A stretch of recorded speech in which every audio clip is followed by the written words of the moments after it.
Hello बच्चों, क्या हाल चाल आप सभी का।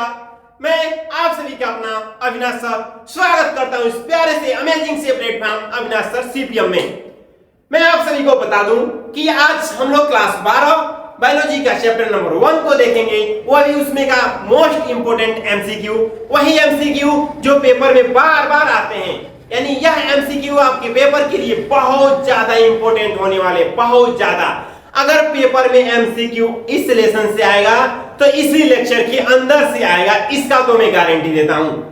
इसलिए जल्दी जल्दी इस वीडियो को लाइक करिए, शेयर करिए अपने दोस्तों में और चैनल को सब्सक्राइब करिए। और जितने भी प्रश्न है सभी का ध्यान से पढ़िए। वीडियो के लास्ट में अमेजिंग प्रश्न है जो पेपर में बार बार आए हैं। 2025, 2026 और 2024 में आए हैं प्रश्न, वही इस वीडियो में अधिकतर प्रश्न हैं। तो जल्दी जल्दी अपने दोस्तों में शेयर करिए, चैनल को सब्सक्राइब करिए और बेल आइकन को दबाना नहीं भूलेंगे, क्योंकि आने वाले वीडियो का नोटिफिकेशन आपके पास पहुंच सके, इसके लिए आपको इतना तो वर्क करना पड़ेगा। तो चलिए आज का हम लोग सेशन यानी आज का हम लोग लेक्चर को स्टार्ट करते हैं। तो चलिए आज का लेक्चर हम लोग स्टार्ट करते हैं और देखते हैं प्रश्न कैसे हैं और प्रश्न क्या क्या है। और यही हम देखना चाहते हैं कि आप अभी इसमें के कितने प्रश्न का आंसर दे सकते हैं। इसे आप नोट करिए और मेरे आंसर से मैच जरूर करिएगा मेरे प्यारे बच्चे। तो हम देखेंगे जीव विज्ञान के अनुसार पुष्प क्या है, यानी जो फूल होते हैं, फूल, वह जीव विज्ञान के अनुसार उसे क्या कही जाती है, यही आपको बताना है। ऑप्शन आपके सामने 4 है कि जीव विज्ञान में पुष्प को क्या कहा जाता है। तो देखिए, जीव विज्ञान में पुष्प को केवल सजावट के लिए प्रयोग किया जाता है। जीव केवल भोजन संग्रह का अंग है, यानी पुष्प का केवल सजावट के लिए प्रयोग किया जाता है, नहीं। केवल भोजन संग्रह के लिए है, नहीं। केवल प्रकाश संश्लेषण के लिए, नहीं। आकारिकीय एवं भ्रूणीय आश्रय तथा लैंगिक जनन स्वास्थ्य के लिए यह है, यानी इसका ऑप्शन नंबर डी होगा, स्थल के लिए है, यानी ऑप्शन नंबर इसका डी सही है।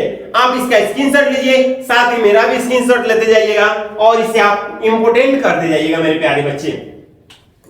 यह आपके बोर्ड एग्जाम के लिए मोस्ट इंपोर्टेंट प्रश्न है जो 2025-2024 में पूछने वाले प्रश्न है। मानव समाज में पुष्प का उपयोग प्राचीन काल से ही किन रूपों में किया जा रहा है। यानी मानव समाज में, यानी हमारे इस समाज में जो फूल होता है उसका प्राचीन काल से ही उपयोग होता है, लेकिन क्यों किया जाता है यही पूछ रहा है। देखिए, सौंदर्य विषयक और आभूषणात्मक के लिए सत्य है, सामाजिक और धार्मिक महत्व के लिए यह भी सत्य है, प्रेम, प्रसन्नता और शोक अभिव्यक्ति के प्रतीक के रूप में यह भी सत्य है। ज्यादातर तो प्रेम, देखिए यहाँ पे प्रेम, फूल तो ही दिया जाता है ना पहले, यानी यह भी सत्य है। यानी कह रहा ऑप्शन नंबर डी उपयुक्त सभी, यानी सभी ऑप्शन सही है, यानी इसका आंसर होगा उपयुक्त सभी। चलिए क्वेश्चन नंबर 3 को देखते हैं। कह रहा परागण पुष्प के किस अंग के भीतर निर्मित होते हैं, यानी जो परागण होते हैं वह पुष्प के किस अंग के भीतर निर्मित होते हैं। जो परागकण होते हैं, परागकण क्या होता है, एक पुष्प के दूसरे पुष्प से जाता है या उसी पुष्प के वर्तिकाग्र पे जाता है तो निषेचन की प्रक्रिया होती है। तो वही कहा है कि परागण जो है वह पुष्प के किस अंग में विकसित होते हैं। तो बताइए, यानी फर्स्ट ऑप्शन दिया है बीजाणुधानी, यानी इसका राइट आंसर होगा बीजाणुधानी, यानी इसका आंसर नंबर फर्स्ट, यानी ये होगा इसका बीजाणुधानी। चलिए क्वेश्चन नंबर 5 हम लोग देखेंगे। क्वेश्चन नंबर 4 आप लोग देखिए, क्या आपको आंसर पता है बताइए। बीजाणुजनक ऊतक की प्रत्येक कोशिका क्या बनाने में सक्षम होती है। यानी जो क्वेश्चन नंबर 4 है वह कह रहा है कि जो बीजाणुजनक होता है उसकी प्रत्येक कोशिका क्या बनाने में सक्षम होती है। बताइए, आप इस क्वेश्चन का आंसर बता सकते हैं, बताइए। केवल एक नर युग्मक, एक भ्रूण पोष कोशिका, एक सक्षम प्राग मृत कोशिका, यह आंसर इसका नंबर सी सही है। एक सक्षम प्राग मृत कोशिका बनाने के लिए उत्तरदायी होता है। यह रहा आपके सामने क्वेश्चन नंबर 4। अब हम लोग देखने वाले हैं क्वेश्चन नंबर 5। देखिए क्या कह रहा है। पुंकेसर के मुख्य 2 भाग कौन कौन से हैं। यानी जो पुंकेसर होता है उसका मुख्य दो भाग कौन कौन से होते हैं? देखिए पहला तो परागकोश और तंतु होता है, यानी इसका ऑप्शन नंबर ए होगा। वर्तिका अंडाशय, पुष्पासन दल, बीजांड और भ्रूणकोश, यह भी नहीं होता है, यह भी नहीं होता है, यह भी नहीं होता है, और यह इसके दो अंग मुख्य होते हैं, यानी परागकोश और तंतु। यह था आपके सामने प्रश्न संख्या 5। चलिए हम लोग देखते हैं प्रश्न संख्या 6 को। 6 क्या कह रहा है? निम्नलिखित में से किस पौधे या फल के अंडाशय में बीजांड की संख्या समान केवल एक ही होती है? यानी जो फल दिया है पपीता, तरबूज, आर्किड, धान, और पूछ रहा है कि कौन से ऐसे फल हैं जिनके अंडाशय में बीजांड की संख्या समानतः केवल एक ही होती है? पपीता में नहीं, तरबूज में नहीं, आर्किड में नहीं, यानी इसका आंसर होगा पैडी यानी धान में। इसमें धान में इसका आंसर होगा। यह प्रश्न संख्या 7 था, स्क्रीनशॉट लीजिए। प्रश्न संख्या 8 को देखते हैं। कह रहा है सेल्विया में परागण होता है। यह 2025 और 2023 में पूछा गया प्रश्न है। यह 2025 और 2023 में पूछा गया प्रश्न है। कह रहा है सेल्विया में परागण होता है किसके द्वारा? जल के द्वारा, कीटों के द्वारा, वायु के द्वारा, या इनमें से कोई नहीं? बताइए। यानी सेल्विया जो एक है उसमें परागण किसके द्वारा होता है? जल के द्वारा, वायु के द्वारा, कीटों के द्वारा, या इनमें से कोई नहीं? इसका राइट आंसर होगा कीटों के द्वारा। किसके द्वारा परागण होता है? कीटों के द्वारा। यह मोस्ट इंपोर्टेंट क्वेश्चन है, मोस्ट है, क्योंकि यह 2023 में भी पूछा है और 2025 में भी पूछा है, और याद करिए कि आप 2027 में भी बैठने वाले हैं। अब देखिए क्या कह रहा है, धान और गेहूं के परागकण, यानी धान और गेहूं के परागकण अपनी जीव क्षमता कितने समय में खो देती है? यानी जो धान होता है, जो धान और गेहूं होते हैं, इसकी परागकण अपनी जीवन क्षमता कितने समय में खो देती है? 1 महीने तक, लगभग 1 सप्ताह तक, 24 घंटे तक, या लगभग 30 मिनट तक? यानी 30 मिनट से 40 मिनट के आसपास में यह अपनी जीवन क्षमता को क्या करती है? खो देती है। यह प्रश्न संख्या आपके सामने 8, और यह पेपर में पूछा हुआ है। पेपर के साथ साथ यह प्रश्न नीट में भी पूछा हुआ है मेरे प्यारे बच्चे। यह प्रश्न नीट में भी पूछा हुआ है। यह यूपी बोर्ड के साथ साथ नीट जैसे एग्जाम में भी यह प्रश्न पूछा है। चलिए क्वेश्चन नंबर 9 को देखते हैं। कह रहा है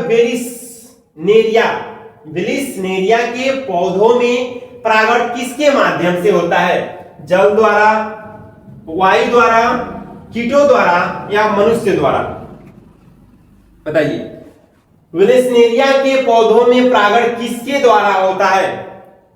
जल के द्वारा, वायु के द्वारा, कीटों के द्वारा, मनुष्य के द्वारा? इसका राइट आंसर होगा जल के द्वारा। किसके द्वारा? जल के द्वारा बेलिसनेरिया के पौधों में परागण की प्रक्रिया कंप्लीट होती है। यह रहा आपके सामने क्वेश्चन नंबर 9। अब हम लोग देखते हैं क्वेश्चन नंबर 10 को। देखिए क्या कह रहा है, पुष्प का कौन सा अंग स्त्री यानी मादा जनन अंग का प्रतिनिधित्व करती है? यानी पुष्प का कौन सा ऐसा अंग है जिसे मादा जनन अंग का प्रतिनिधित्व करती है? देखिए क्या होता है, टेपिटम नहीं, परागकोश नहीं, पुमंग और ज्यांग। तो पुमंग पुरुष का हो, और यहाँ पूछा स्त्री का, तो स्त्री का हो जाएगा ज्यांग। स्त्री क्या हो जाएगा? ज्यांग। यानी क्वेश्चन नंबर 10 का ऑप्शन नंबर ए। आप इसका भी जल्दी से अपने कॉपी में या तो नोट करिए या तो स्क्रीनशॉट लीजिए। यह रहा आपके सामने क्वेश्चन नंबर 10। चलिए क्वेश्चन नंबर 11 को देखते हैं।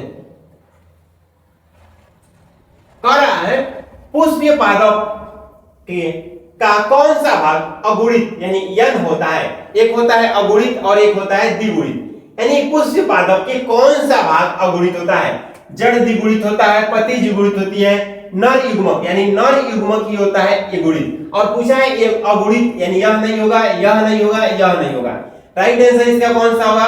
ग यानी नर युग्मक अगुणित भाग होता है। और देखिए यह प्रश्न 2020 में पूछा हुआ है। किसमें पूछा हुआ है? 2020 में। यानी अभी जो प्रश्न आपके सामने आएगा 2026 में भी पूछे हुए प्रश्न आएंगे। यह प्रश्न क्या देखिए, यह प्रश्न क्या 2020 में, यह भी प्रश्न पूछा है 2020 में। कहा निम्नलिखित में से किसमें कीट परागण होते हैं? यानी प्रश्न संख्या 12। अभी इसके पहले प्रश्न संख्या जो 11 था ये अभी 2020 में पूछा था, प्रश्न संख्या 12 भी 2020 में पूछा है और पूछ रहा है कि निम्न में से किसमें कीट परागण होते हैं, कीट के द्वारा परागण होते हैं। गुड़हल में नहीं, गेहूं में नहीं, इन सब में वायु के द्वारा, हाइड्रिला में नहीं, जल के द्वारा, लेकिन अंजीर में किसके द्वारा होता है, कीट के द्वारा परागण होता है मेरे प्यारे बच्चे। यानी अंजीर में जो होता है वो कीटों के द्वारा परागण होता है। कीट जो होते हैं एक से दूसरे पर लेके जाने का काम करते हैं। क्वेश्चन नंबर 12, क्वेश्चन नंबर 13 को देखते हैं। क्वेश्चन नंबर 13 कर रहा है दिनिसेचन, या क्या कह रहा है, दिनिसेचन, यानी दिनिसेचन क्रिया होती है, दिनिसेचन क्रिया होती है। अब बताइए दिनिसेचन क्रिया होती क्या है, बताइए। शैवालों में होती है, अनावृत पौधों में होती है, बायोफाइटा में होती है, या आवृत बीजी पौधों में होती है। यह क्वेश्चन नंबर 13 का आप बताइए आंसर कि दिनिसेचन, आपको पता है दोहरा निषेचन इसे कहा जाता है। इसे क्या कहा जाता है, दोहरा निषेचन। यानी कौन से ऐसे जीव हैं जिनमें यह दोहरा निषेचन होती है। इसका राइट आंसर होगा आवृत बीजीय पौधों में दोहरा निषेचन होती है। यानी जो आवृत बीजी पौधे होती हैं उसमें क्या होते हैं, दोहरा निषेचन होते हैं। चलिए क्वेश्चन नंबर 14 को देखिए। कारण निम्न में से कौन सा एक आभासी फल नहीं है, यानी कौन सा एक आभासी फल नहीं है। यानी क्वेश्चन नंबर 14 हमसे पूछ रहा है कि निम्न में से कौन सा एक आभासी फल नहीं है। यानी एक होता है सत्य फल और एक होता है असत्य फल। तो वही पूछ रहा है कि निम्न में से कौन सा आभासी फल नहीं है। सेब, स्ट्रॉबेरी, अखरोट या आम, बताइए। सेब, स्ट्रॉबेरी, अखरोट या आम। तो भाई यहां पे रियल आंसर होगा वो क्या होगा, आम। आम एक आभासी फल नहीं है। अब आभासी फल क्या है, इसके लिए आपको बुक को उठा के पढ़ना पड़ेगा कि एक ऐसे फल होते हैं जो सीधे अंडाशय से विकसित होते हैं और एक ऐसे फल होते हैं जो पुष्प से विकसित होते हैं। कह रहा है कि परागण पुष्प के किस अंग के भीतर निर्मित होते हैं।